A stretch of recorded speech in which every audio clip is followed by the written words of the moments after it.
welcome Dr. Calvin Chen.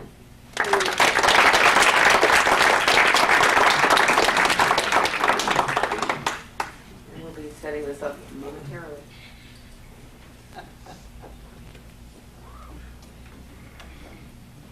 Well, thank you for Susan's kind introduction. Sorry about the delay, technical problem. But I'd like to, while we're waiting for the technical problem to be solved, I'd like to introduce, when we talk about human rights in Taiwan, actually it's very important to understand the history of Taiwan, especially the past about 400 years, because Taiwanese people, they've never been self-ruled until 1996. So in the past 400 years, most of the time the rulers are from outside, not the natives of Taiwan. And so in today's lecture, I will have some historical background of Taiwan before we go into the subject of human rights in Taiwan. And I'd like you to hold the question to the end so we can finish the presentation. And I try to collect a lot of documentaries here and hope we have time to play them all.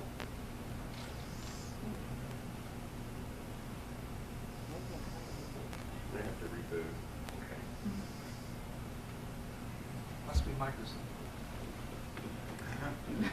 Yeah. Microsoft. Microsoft strikes again.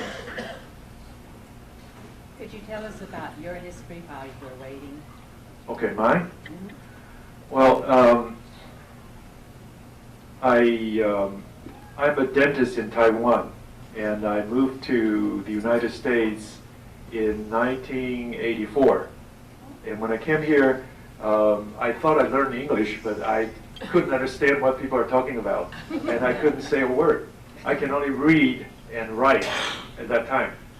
And so through this, the past 27 years, I've been trying to learn English. So today, if there's any communication problem, please forgive me. I'll try to express as much as I can. And then part of the reason I moved to the United States is my parents are worried about that since I'm kind of, if there's a injustice, I always try to ask them why it's so unfair. And at that time in Taiwan, it's very dangerous if you ask too many questions, especially on the human rights or what's fair. And so I have the chance to move to the United States, but because at that time the Republic of China regime in Taiwan already been forced out the United Nations. So my school, though it's a very good school in Taiwan, we're not on the list of World Health Organization. So the United States wouldn't recognize my my dental degree. So I attended Loma Linda University in California. It's a SDA school, but I'm not in SDA.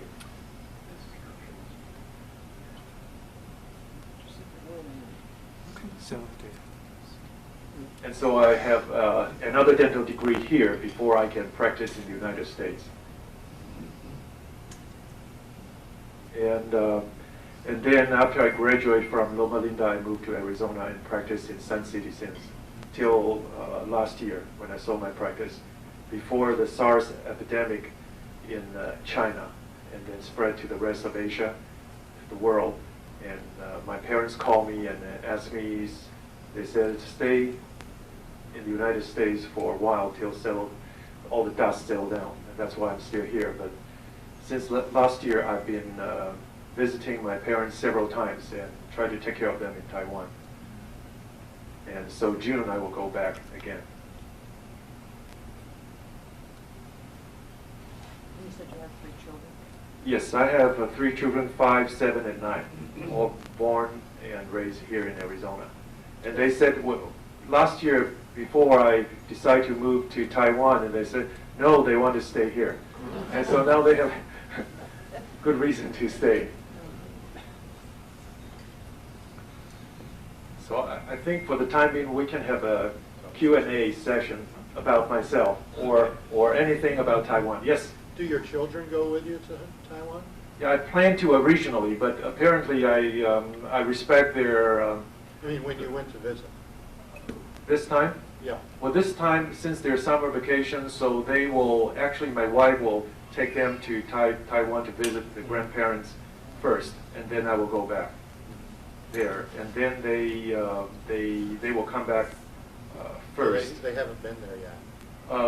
This will be their second time. Oh, so- Yes. So will your wife stay here with them? Yes. She'll stay here with them. And last year when I visited Taipei, since I also have license to practice dentistry in Taipei, so I joined a practice there. So when I'm in Taiwan, I practice dentistry there like part-time. And then a lot of patients here ask me when will I start another practice. I said, well, after I have to take care of my parents, and when times come, I will come back and start my new practice again. Is anyone here familiar with Sony laptops? Nobody? Which laptop? I tried your function here, it's for switching screens, and it's not switching. So Is there a problem with having a phone with it? Screen here. Bring it down. So that one there. Presentation was just here.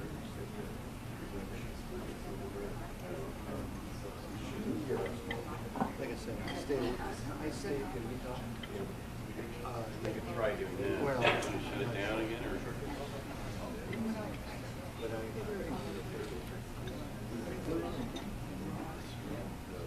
oh yeah. I'm too big on this high-tech stuff. Oh, so let's start it without the PowerPoint, okay?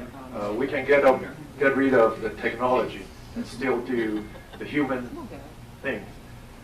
About 300, actually exactly 380 years ago, when Taiwan was the land for the indigenous people in Taiwan, the Dutch and the Spaniard settled, established 4 colonies in Taiwan, 2 on the north and 2 in the south Taiwan, southern Taiwan.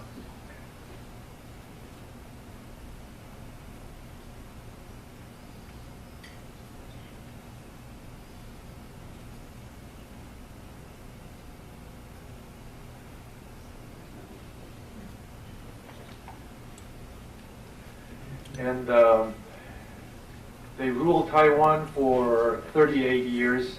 And then there's a Chinese general, and his name is Chen. He went to Taiwan.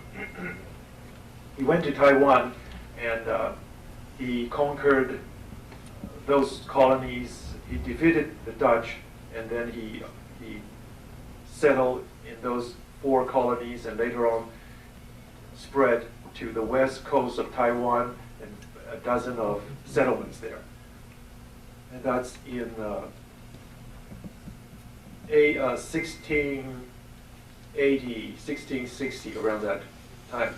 And then 22 years later, the Manchus, which is the Qing Empire. I don't know if you guys are familiar with the Asian history. No? Okay. So around 6060, there's a tribe called Manchus in northeastern Asia, and they gradually conquer the rest of East Asia.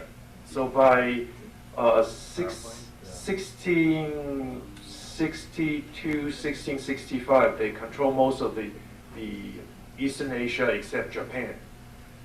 And the Han Chinese, which is usually we call them Chinese, but actually they are Han Chinese, were defeated by Manchus. And so one of the general from that Han Chinese dynasty, whose name is Chen, he went to Taiwan and defeated Dutch and then settled in Taiwan. And then when he occupied the colonies in Taiwan, he's no longer connected with the regime in mainland China. Okay. There we go. Great. Thanks. Thank you very much. So first, I would like to discuss what is human rights and the rights of all individuals to certain fundamental freedoms. But it's also a relative things, like different times people have different idea about human rights. And so such as freedom of speech and conscience, equal treatment, work and health, and then gradually we have social, economic, political, and civil rights, all those concepts. But even different times or the same time in different areas, people might still have different thinking of what is human rights or what are human rights. But we have a United Nations adopted and proclaimed the Universal Declaration of Human Rights, and then in 1960s there's some more about human rights, universal standard. And this is the history of Taiwan. To better understand the development of human rights in Taiwan, we will have some historical background introduction. So that's 1624 to 1662. Exactly 380 years ago, the Dutch and the Spanish people established several colonies. And you can see the northern part were from the Spanish people, and the southern two larger parts are by the Dutch. And the Dutch settled first, and then the Spanish people settled in 1626. And this is a fortress in Pescadores Island, and that's the ships the Dutch used. And this is the Dutch people who have a fortress in southern Taiwan. And this is Spanish people who explored the northern Taiwan. There's minerals there. And this is the castle the Spanish built in northern Taiwan and still preserved today. And in 1642, the Dutch people defeated the Spanish people, and so all four colonies were ruled by the Dutch. And then in 1662, 38 years later, a Chinese general, Zheng Shenggong, conquered the colonies. And the Dutch governor, Coyet, surrendered in February 1662. And this is a drawing show the ceremony, and then the Dutch people left Taiwan. And this is the building built by the Dutch people, but used by that general, the Chinese general, and so he modified the building and become his palace. And when we talk about Taiwan, the very beginning, there's 4 colonies only, but as General Chen brought in 20,000 soldiers, so he has to have more settlements, and that's how development starts on the west coast of Taiwan. And after 22 years of occupation by his son and his grandson, and the island was taken over by the Manchus. As we discussed earlier, the Manchus controlled most of the East Asia at that time. And this is the beginning of the Manchu or Qing Empire's territory in Taiwan. And by the end of 1895, it spread to the central part, northeastern part, and part of the eastern Taiwan, were all colonies and development by Manchus and Chinese. Talking about human rights, during that period, the Qing Dynasty era, and Taiwan at that time was famous for its rebellion. They said here in Chinese is every 3 years you have a small revolt, and every 5 years you have big rebellion. And those are the prisoners each time when there's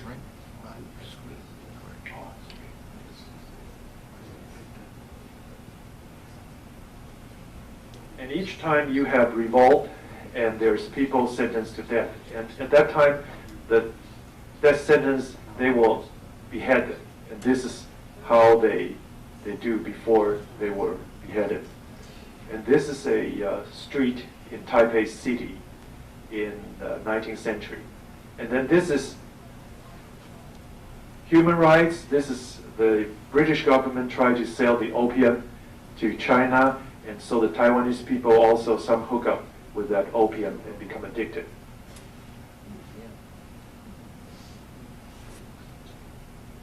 And then in 1894, Japanese defeated the Qing Empire, and Formosa at that time, and now known as Taiwan, became colony of Japan by a treaty called Treaty of Shimonoseki in 1895.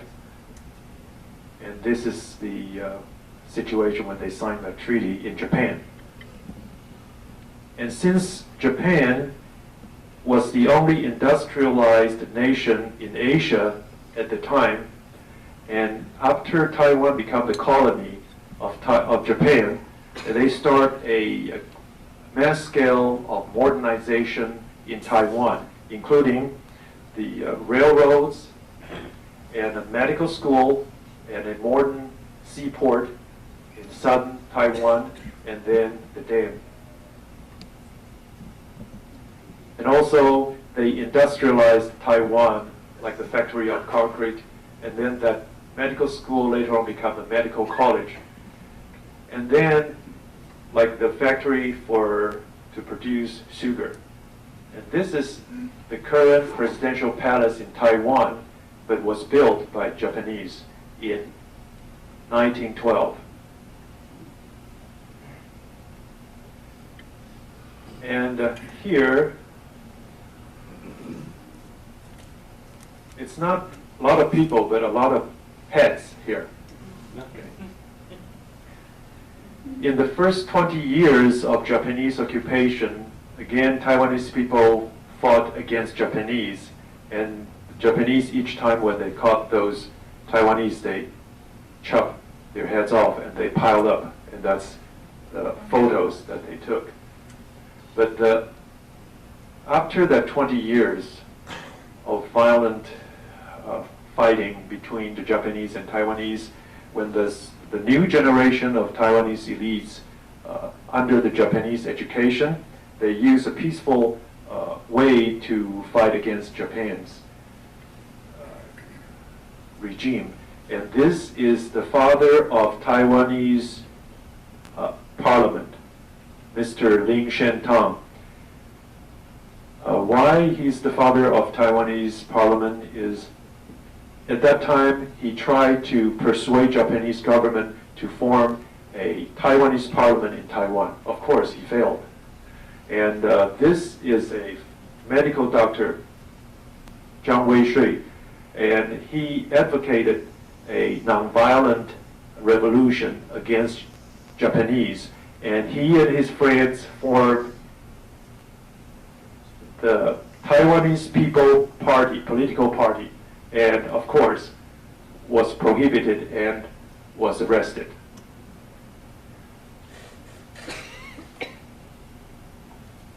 And then after Japan ruled Taiwan for 50 years, the Japanese was defeated in 1945 by the Allied forces. And the Japanese military establishment surrendered to Chiang Kai-shek, another Chinese general, after 200 years, under General MacArthur's order.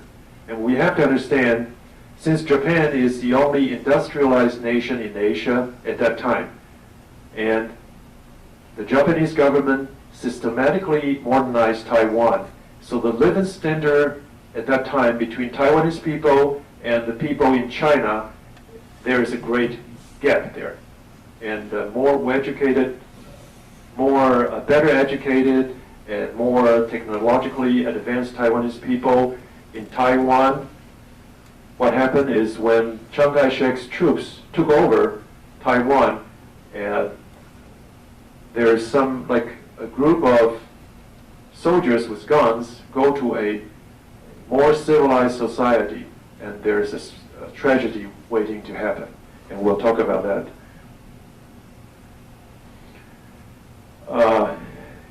hope this is not a political claim. Though Chen claimed that Taiwan reunited with China in 1945, the formal international treaty known as San Francisco Peace Treaty was not signed until 1951. And the treaty did not say whatsoever that Taiwan became a part of China. And now Taiwan has become a full-fledged democracy and has a very vibrant economy. Definitely it's not a part of People's Republic of China. Now we'll discuss more into detail about the human rights development under Chiang Kai-shek's rule.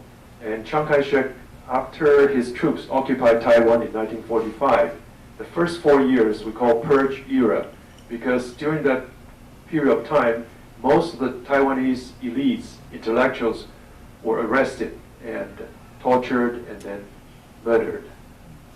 And in 1947, there's 228 rebellion or revolution, depends on which side that you look at that event.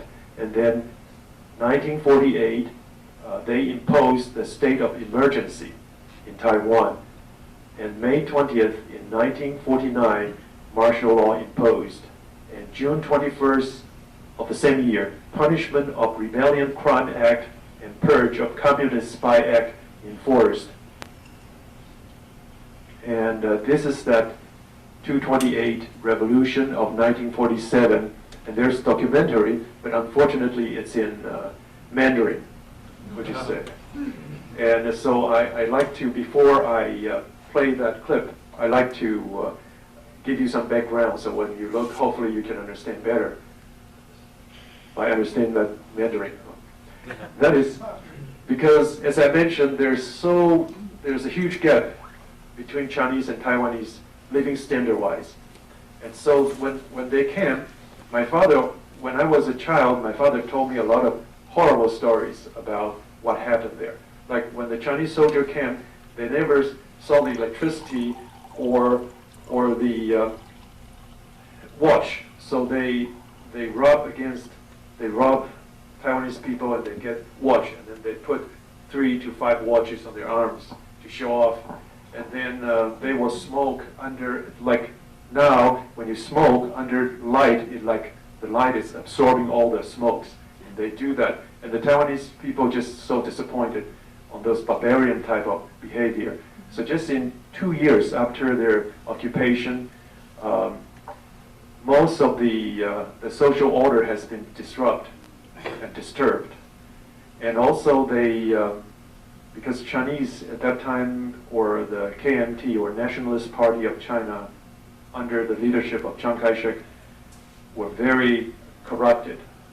And so most of the social resources has been robbed systematically and sent to China. So Taiwan become like a time bomb. Okay? And in February 27th, there's a Taiwanese widow who's selling cigarettes, was caught by policemen and secret agents of the Chiang Kai-shek's regime. And she was beaten, and then so the Taiwanese people gather around, become angry, and one of the police shoot one of the citizens to death. And so the Taiwanese people protested, but in vain. So the next day, February 28th, they gather around the governor's mansion, and they were answered by machine guns. And so the issue spread, and the Taiwanese people occupy a radio station, broadcast island-wide about the incidents, and then the whole island the people become very angry. And the Chinese, they are very skillful. When they see the things are out of control, they try to negotiate with Taiwanese elites. And Taiwanese were so innocent, and they sit down and talk to the Chinese. But the governor asked Chiang Kai-shek, at that time Chiang Kai-shek was still in mainland China, to send more enforcement. So March 8th, when those soldiers came to the United States, they start the island-wide massacre. And this is the clip regarding that.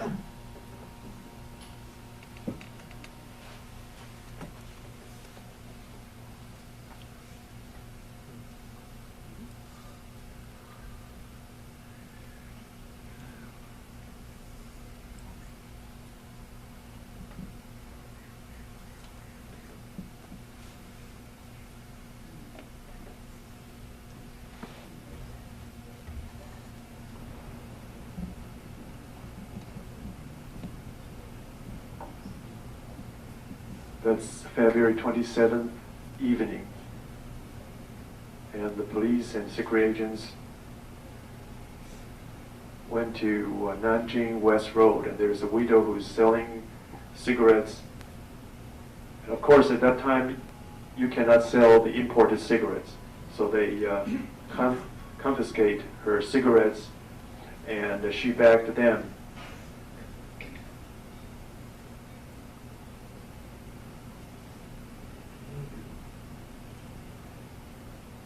And they beat her, and so there's some crowd gathered.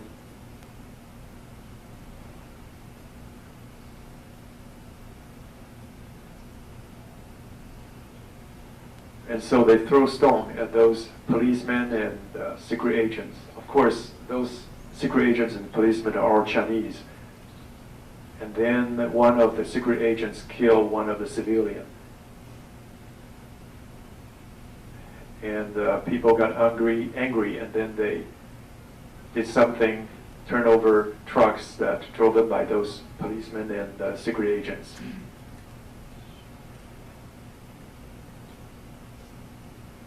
And second day, the newspaper had that. And people went to the governor's palace, asked to arrest the killer, put it to justice. But the machine gun is there, and they start kill several Taiwanese.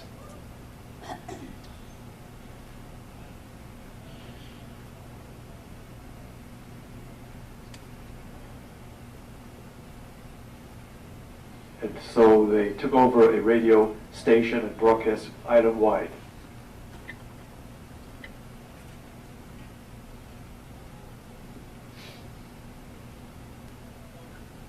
So March 1st, the soldiers still control most of the streets, so they start killing people. And then the governor asked the Taiwanese intellectuals and elites go to that building to start a negotiation and form a negotiation committee. And March 2nd to 6th, a lot of Taiwanese people formed the militia to fight against those Chinese troops. And this is a female leader, at that time a Taiwanese leader, lead a militia to fight against the Chinese troops. And the Chinese general in Taiwan, this one, Pen Meng-chi, killed a lot of Taiwanese people. And in the largest city in southern Taiwan called Kaohsiung, at that time there is a river called Love River. It's red. And then the governor of Taiwan, of course, is a Chinese, asked Chiang Kai-shek to send more reinforcement. Though the Taiwanese elites in that negotiation committee told Chiang Kai-shek it's the result of the corruption of that governor of Taiwan, but Chiang Kai-shek refused to hear that and send the troops. So March 8th to 16th, there's massacre started. And they killed Taiwanese on the street.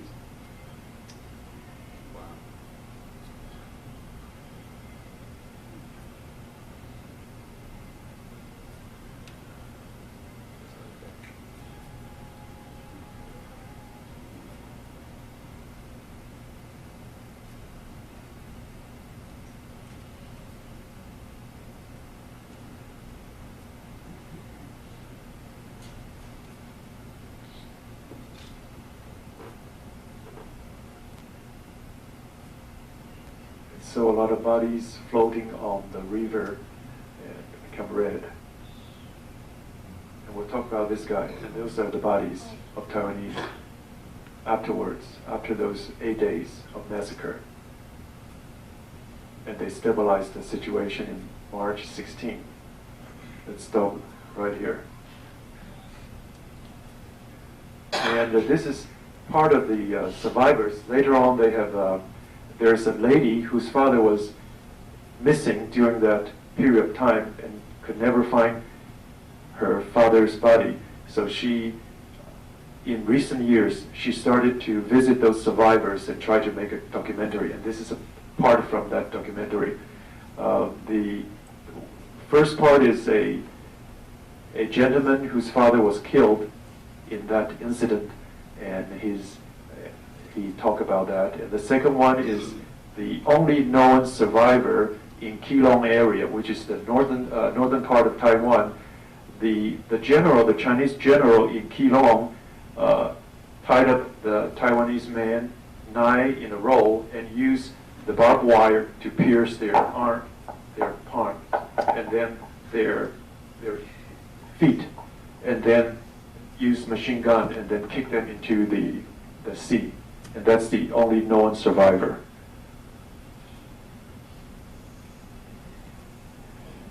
This is the survivor. And his father was a teacher at the time. This is his father. And his father is a very well-respected teacher in Yilan, which is the northeastern part of Taiwan.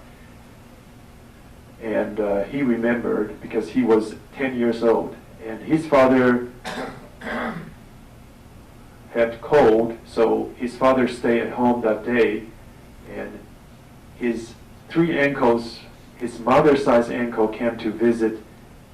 And this is his mother. And then his father and those 3 uncles were taken away and never come back. And they don't know the reason why they caught them and the reason why they never came back. And so the interviewer asked him how they take care of their family after his father disappeared. And that's his facial expression.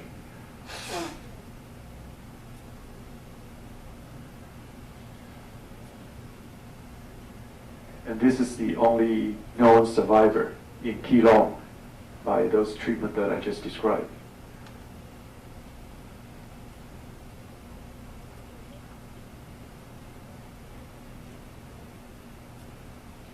She asked her, "How old are you during that incident?" He said, "I was 21 years old." And he was a minor.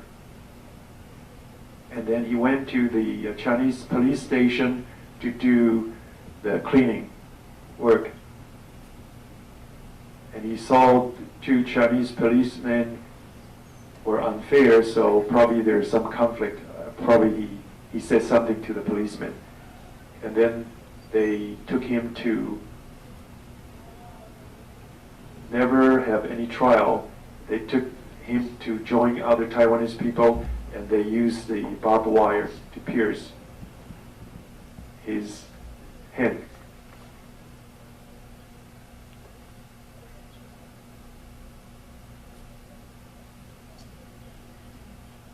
From there.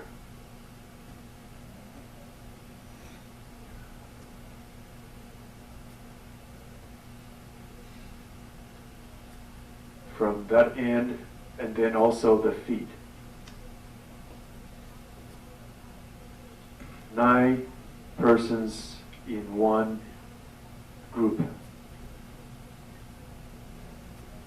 And they are naked. They took off all the clothes from those victims before they killed them.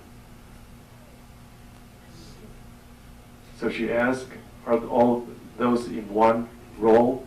And he said yes. And he's probably short. And then he said he was at the end of that roll, and then he fainted when this machine gun started. And so the 8, and he said the 8 person in front of him saved him because the bullets didn't hit him. Probably hit his head, but just the skull. And then they were kicked into the sea.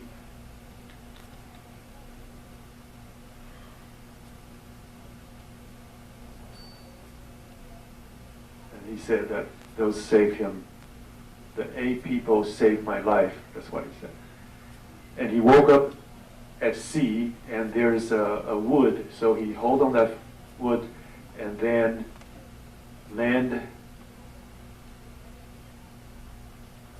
try to get back to the coast, and then he ran to the hillside to hide there. Okay. Let's stop there. Okay. And then from 1949 to 1987, we call White Terror Era. Because in 1949, Chiang Kai-shek was defeated in mainland China by the communists. And so he brought in about 900,000 soldiers and civilians with him, fled to Taiwan. And then he put the martial law. The martial law was imposed in 1949.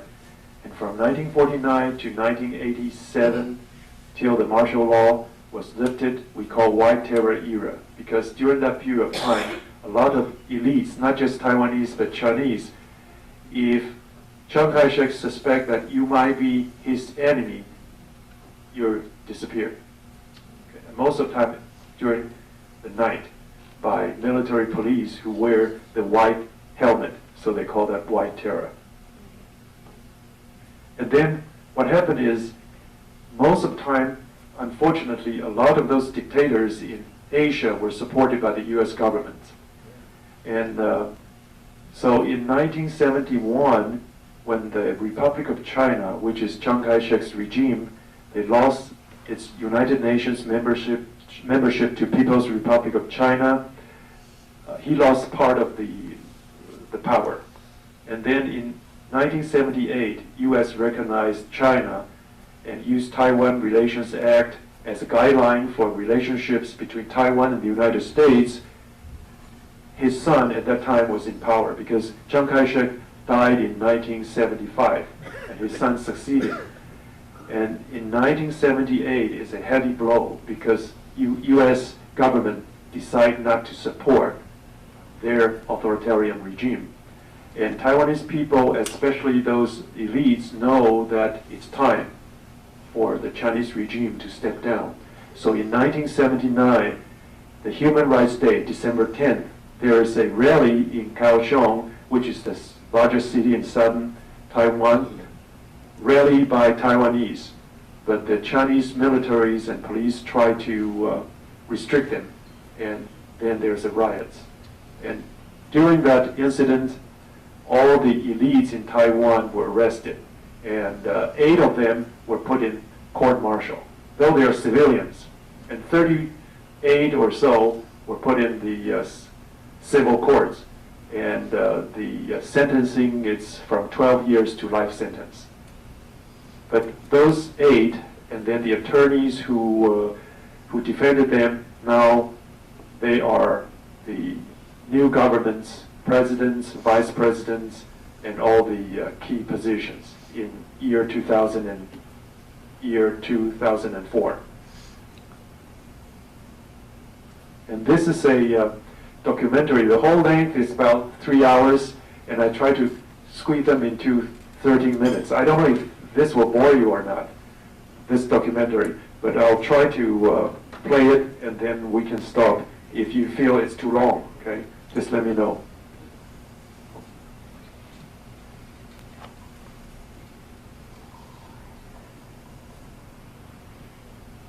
This is a labor concentration camp in an island called Green Island during 1949 to 1987. That's the island. In the early 1950s, there were more than 1,000 political prisoners were sent to this island. This is one of the survivors. And he's describing how he was sent to that island and show us how they were sent to that island and walk into that camp.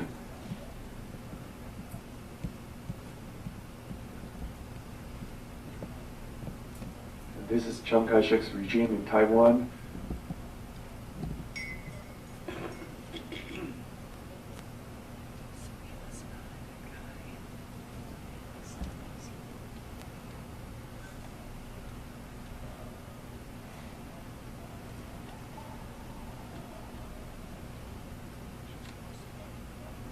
He said, "My fellow soldiers,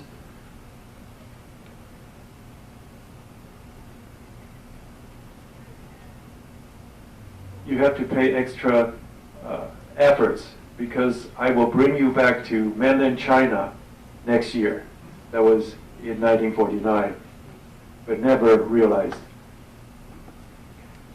And Chiang Kai-shek fled to 1949, to Taiwan in 1949, and start 1950s because he well understood that he will never be able to go back to China. So he started purge any potential enemies in Taiwan. He arrested them and put into either kill them or put into the concentration camps in Taiwan. And this part is talking about the torture, terrible physical torture. But one of the survivors says, this is not the worst part yet. It's the mental torture that is the worst. And they will keep in front of you, keep mentioning your past, especially those like your failures, like your failing scores in school, your breakup with your girlfriends, or your failure in jobs, layoffs, that type of thing. And eventually you become very angry, maybe angry to yourself, and then you break down and you feel like a dog. You don't feel like a human being. And then at that time they said, sign this confession and you will do whatever they told you to do. And then here shows a lot of those films they took, and then some photos they took.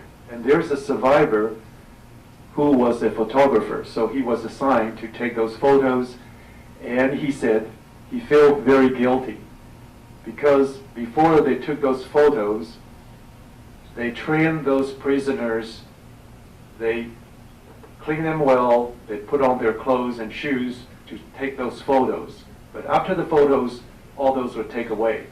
And so now when there's an exhibition a few years back about the concentration camp, all the photos exhibited or displayed are those photos. And he feels guilty because he said those are not real situation of the concentration camp, because it's far more, though you see it's very rough, but the real conditions, see, even wear shoes, but in fact they don't. Okay? And there is a photo shows that they are doing morning exercise, and that photographer said he was there 15 years. Only for that photo they took, they trained them to do that morning exercise. But the rest of those 15 years, he never saw any morning exercise.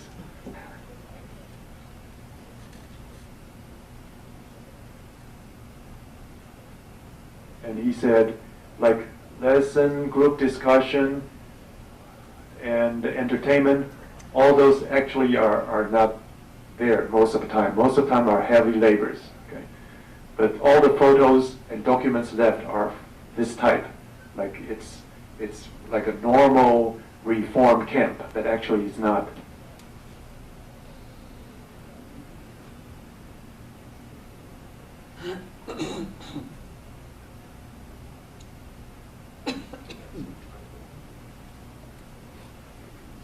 Let's stop here. And then in 1986, the Democratic Progressive Party was founded, which is the party that won the presidential election in year 2000 and year 2004. But at that time, it was not allowed, but they did anyway. And that pushed the KMT government to lift the martial art law in 1987. And from 1988 to 1996, I call this period of time People's Power Era, because during that period of time, a lot of demonstrations and a lot of rallies, and eventually the KMT government caved in, and that ended up with just a small bloodshed without real revolution. The Taiwanese people achieved the so-called nonviolent revolution. to achieve a full-fledged democracy. And this is part of the, I gather those videos from news media and documentaries. And this is in 1988 when farmers demonstrate, and because what happened, the background is when Chiang Kai-shek fled to Taiwan, he brought in a so-called National Assembly, those representatives from China, and every 6 years, they elected president. But those National Assemblymen are from China, and they don't need to be elected. They just stay there for life. And every 6 years, they elected Chiang Kai-shek as the president of Taiwan. And this demonstration is ask the government to ban that National Assembly. And this is how they were treated.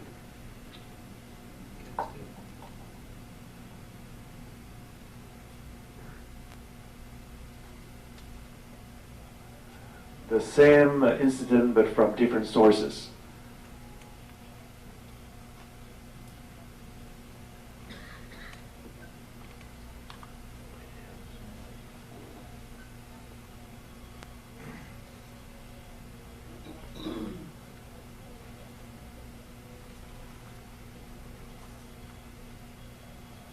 And not only that, during that demonstration, the policemen and the military police arrested a lot of people and also violently violate their human rights.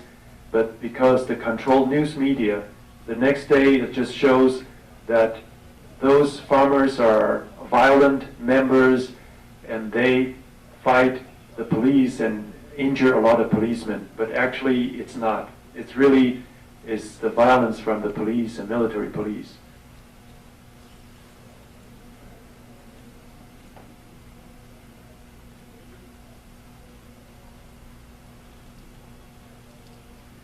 A lot of innocent bystanders were hit during that demonstration. This is bystanders.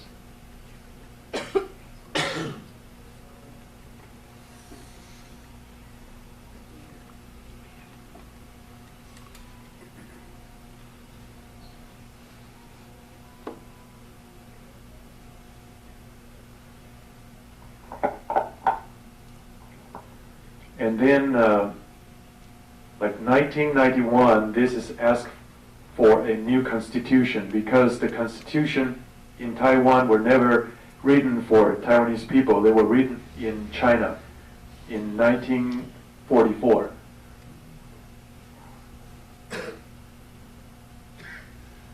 So this is part of the demonstration asked for a new constitution.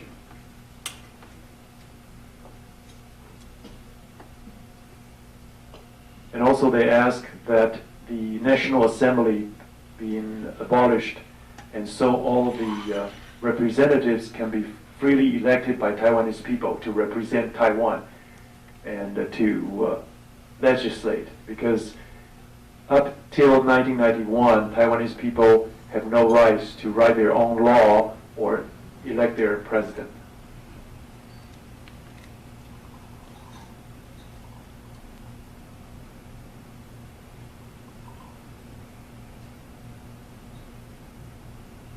And actually there's a lot of those demonstrations from 1988 to 1996.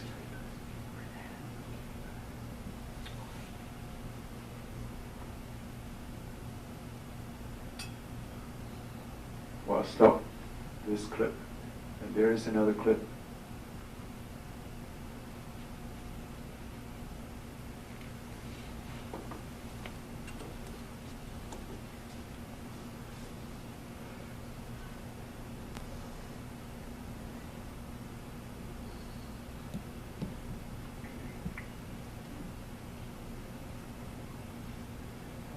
And this is part of that December 1991's demonstration led by a famous medical college professor, and a lot of doctors therefore joined him. And then the policemen came.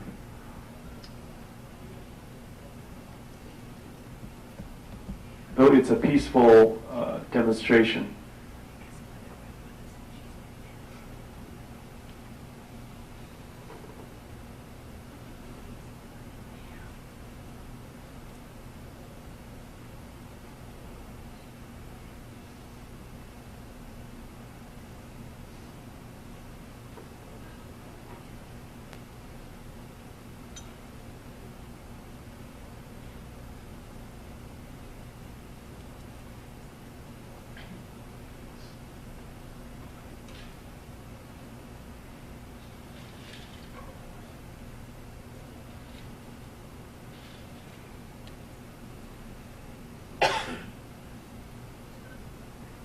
So ironically, though Taiwan now has become a full-fledged democracy, but because of the political factor that Taiwan is not a member of United Nations, so a lot of things like the International Bill of Rights, Taiwan has no way to join the world organization to use the International Bill of Rights as part of their standard. And so in year 2000, the DPP, those is Democratic Progressive Party that formed in 1986, won in the presidential election. And Chen became the first elected president from the opposite camp.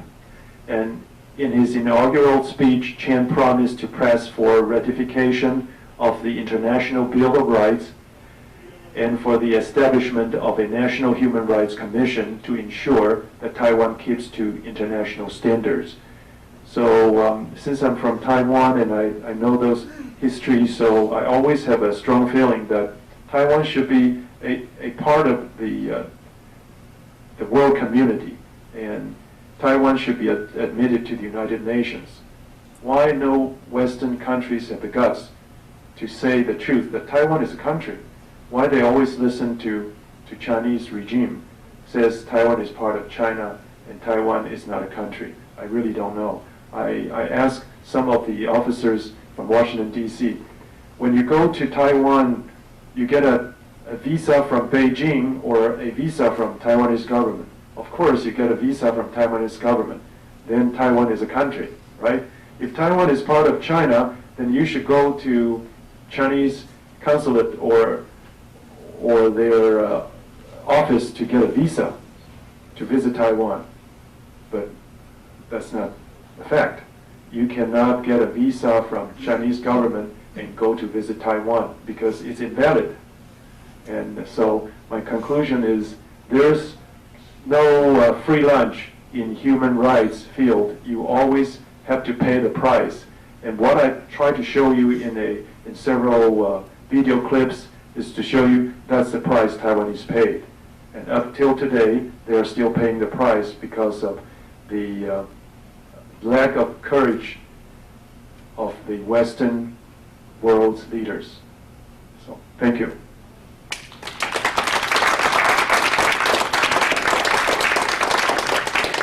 I don't know how much time left for the Q&A. Did you come Yes. in '88? What year did you come to the history? 1984, 84. Christmas Eve. Okay. Yes, you first, gentlemen. Yeah, this might not be relative to the Sure big it problem. The Boxer Rebellion in China Mm-hmm. influenced the opium trade into Taiwan at that time. Yes, because at that time, Taiwan is part of the Qing Empire. So the opium imported to China, part of them will send to Taiwan. Yes. You first.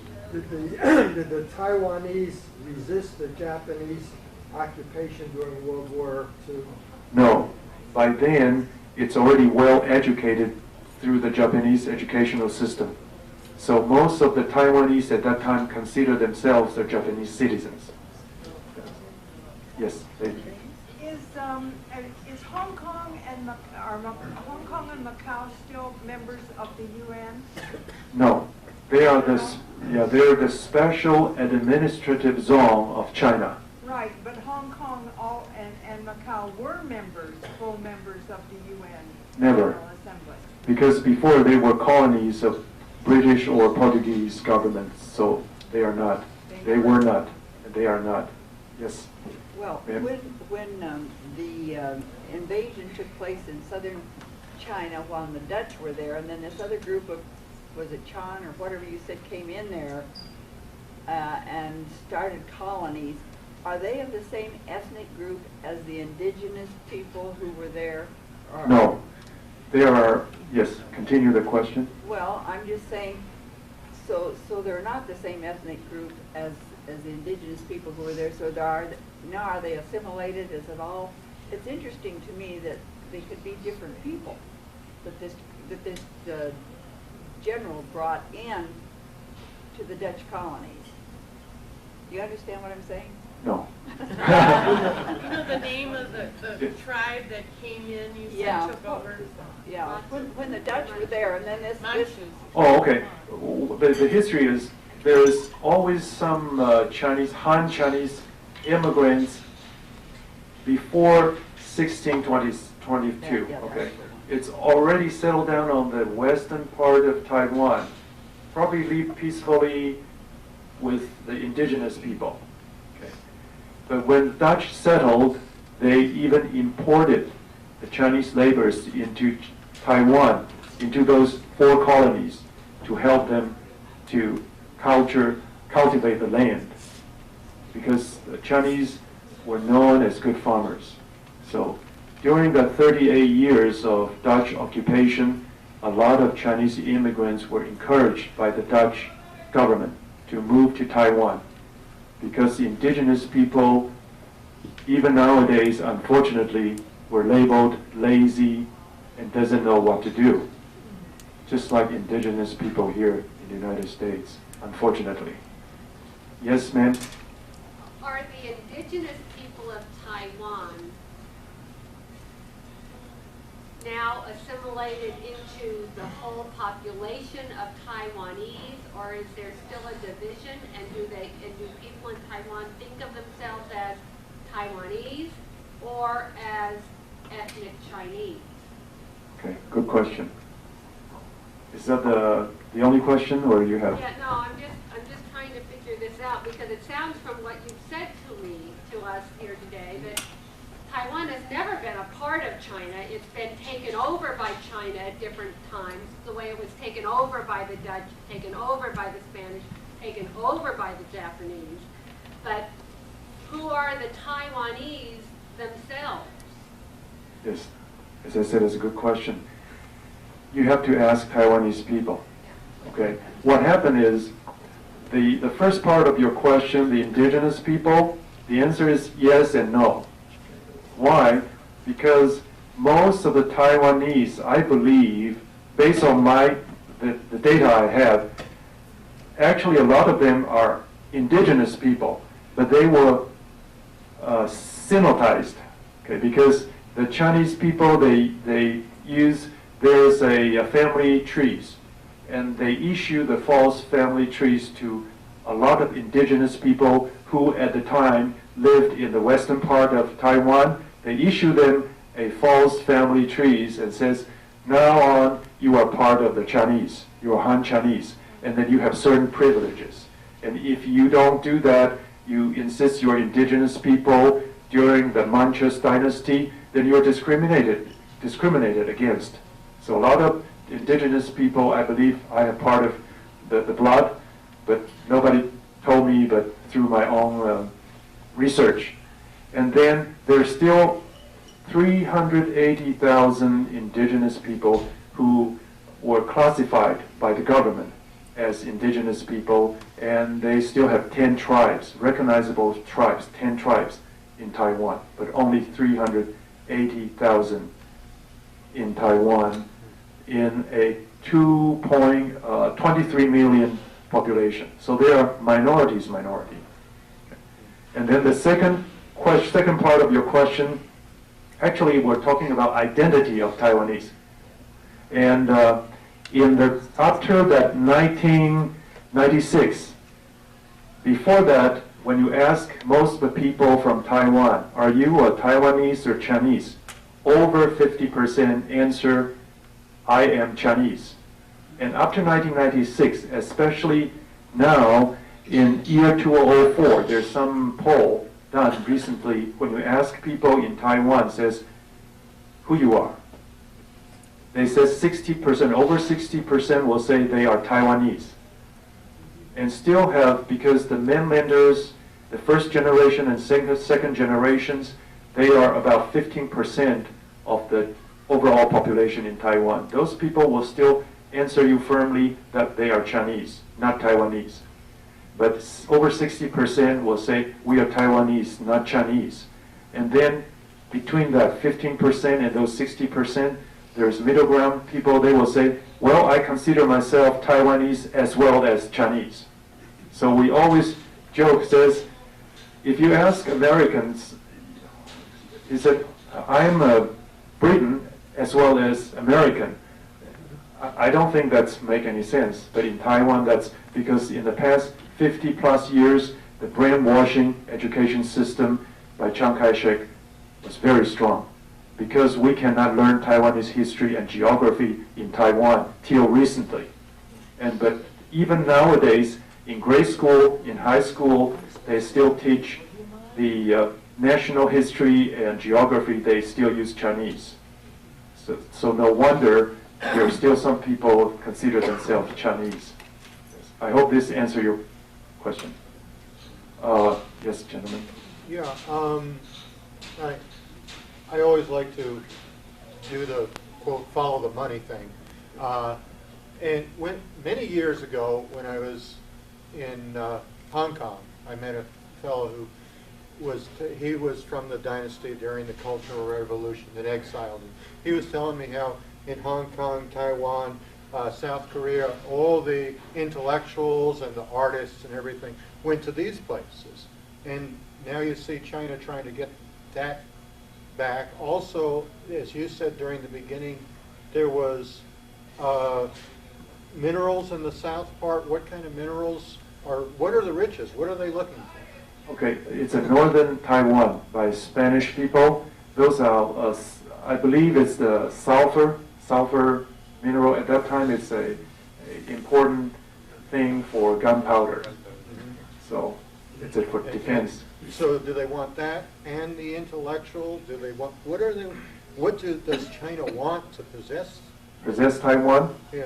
What do they want to get at it? For Dutch and for Spanish, it's the economic things. Because in Taiwan, the sugar and minerals like sulfur, and then the camphor from trees, okay? And that is important defense material. At that time, they used to build the battleships. Need that, okay? And then the rice, and I have another CD, but that will be another long topic. Well, I think things like that, okay? But now? Not now. It's then, at that time. What does China want now? Now, the Power? Just Because it's people? there.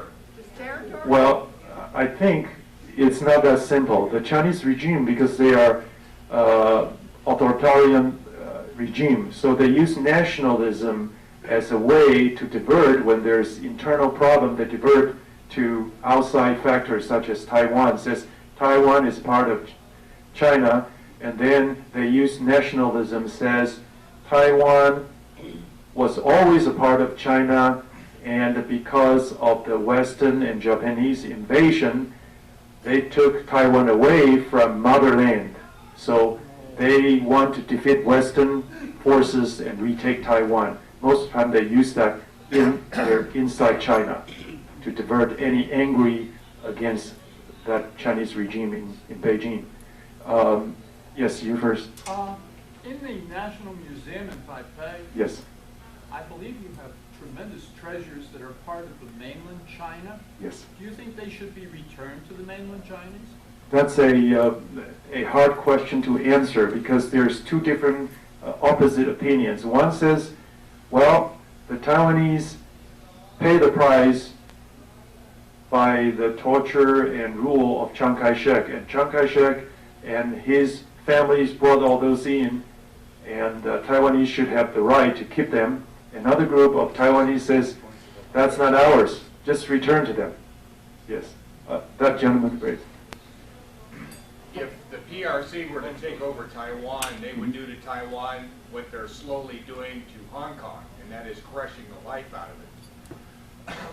Is there an international or an American-based organization that I can join to support the freedom and democracy of Taiwan?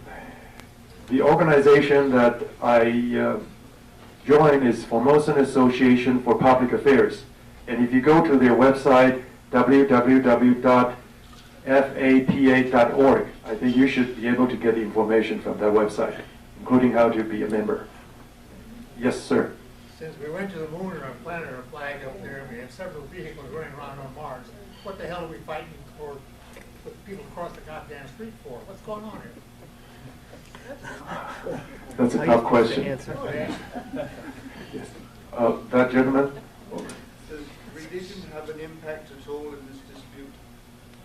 Religion, I don't think that's a factor, because in China, of course, in the past they don't allow any religions, but of course there's always underground religious groups, and now they are in China. On the surface, you don't allow religion. And in Taiwan, what happened is, Taiwanese religion is always quite, first, Christianity is not the major religion in Taiwan. So it's less than 10% of Taiwanese populations are Christians. And the majority of Taiwanese, their religion is like Buddhism, Taoism, and the mixture. And that religion is very, a little bit like Humanist. They don't expel, like their religion is for themselves. Like when they have something that they cannot solve, they try to go inside, and that type of religion. So they never says, if you don't believe my religion, you'll get punished. They never say that. And second, my experience in Taiwan, when you marry someone, you never consider what's their religions or their family's religions. But now when Christianity gradually become known by them, now become a problem.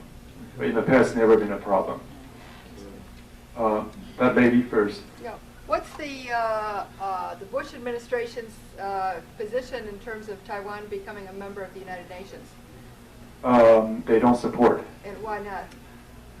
I tried to ask Congressman. I mean, do they come out with any? Basically because they want the economic gains from China, from mainland China? Yes, I believe Boeing company, Disney company have a big interest in China, and I think they are a big contributor to presidential election on both parties. So. But do they openly are they openly against the Taiwan becoming a member of the United Nations? I believe so. They oppose Taiwan to be a member of any international organization where the statehood is a requirement. Yes. That gentleman. Is there any significant proportion of the population that is Spanish and Dutch? In Taiwan? In Taiwan? I don't think identity-wise there's any connection with Spain or Dutch, but interestingly in Tainan, which the ancient capital when Dutch settled the colonies there, sometimes you can see those red-haired Taiwanese. And in the past, when the Taiwanese history were prohibited to be taught in schools, the school teacher asked them to go back because they thought those students dye their hair. Dominant religions spoken in Taiwan? As I mentioned, Buddhism and mixed with languages. Languages. Sorry. Taiwanese is like 80%, and then Hakka. Hakka is a language from southern China. And then the 15% of the Chinese immigrants speak Mandarin. And then indigenous people, they have at least 10 languages. So, but in the past 50 years, Mandarin is the official language. And the rest of the languages, if you spoke in school, you'll be punished. So a lot of people are afraid of speaking their own languages at school. Yes. Yes. Yes, during the White Terror, was it? How much support did Chiang Kai-shek get from the U.S. government? Full support at that time, unfortunately. Yes. Without our support, would his government collapse? Would his government collapse? Would it have collapsed if we had not? See, during that period of time, if U.S. government withdraw the support, I think two possibilities. One is the Taiwanese will revolt, and if they succeed, it become a normal independent country like most of the colonies after World War II. But there's always another side, that's the factor of China. But I don't think if during that period of time, if U.S. withdraw the support, I think Taiwanese might already build their own country, because China didn't play an important role during that period of time. They were too busy in their Cultural Revolution and their political purge. But after 1979, when the United States opened the door of China and they start an economic reform, now they play more and more role in the political and economic stage in the world. Yes. There's this gentleman. About 2 more questions. Okay. China is extremely large compared to Taiwan, and yet there's this contention of ownership. How is it going to be possible to keep that from becoming an armed conflict? And if China does push the issue, how could that possibly be resolved peacefully?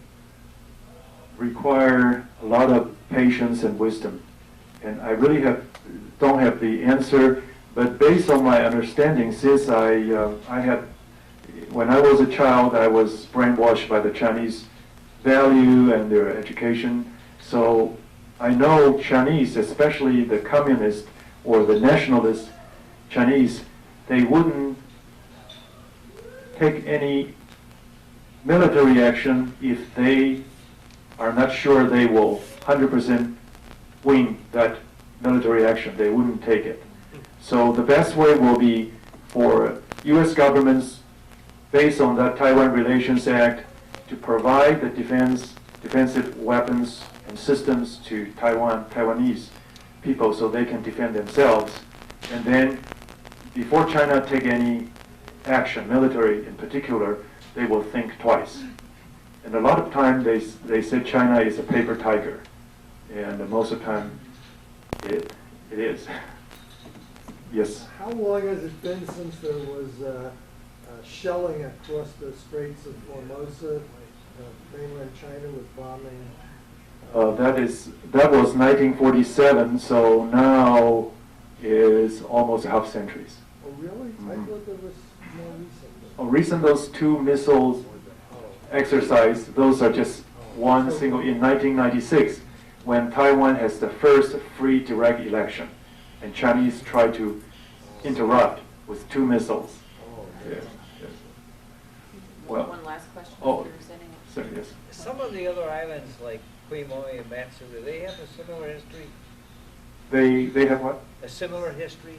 No. That's why it's interesting. During the past 8 years, the democratic period of time in Taiwan history, the Kingman and the Manchuri always, when any election in those 2 small islands, they always voted for pro-Chinese politicians and parties.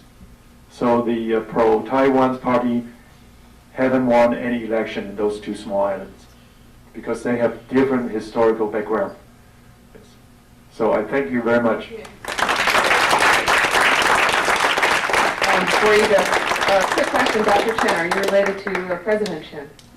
No. All the Chens are not related. Chen is like Smith. Like Smith. Too bad. And we have a gift for you that you may take back with you or leave here, and that will help you always remember the Humanist Society of Greater Phoenix. It's a special mug. So enjoy that, and thank you. If you appreciate the Humanist Society of Greater Phoenix and would like to see more, then subscribe to our channel and check us out on Patreon. Links are in the description.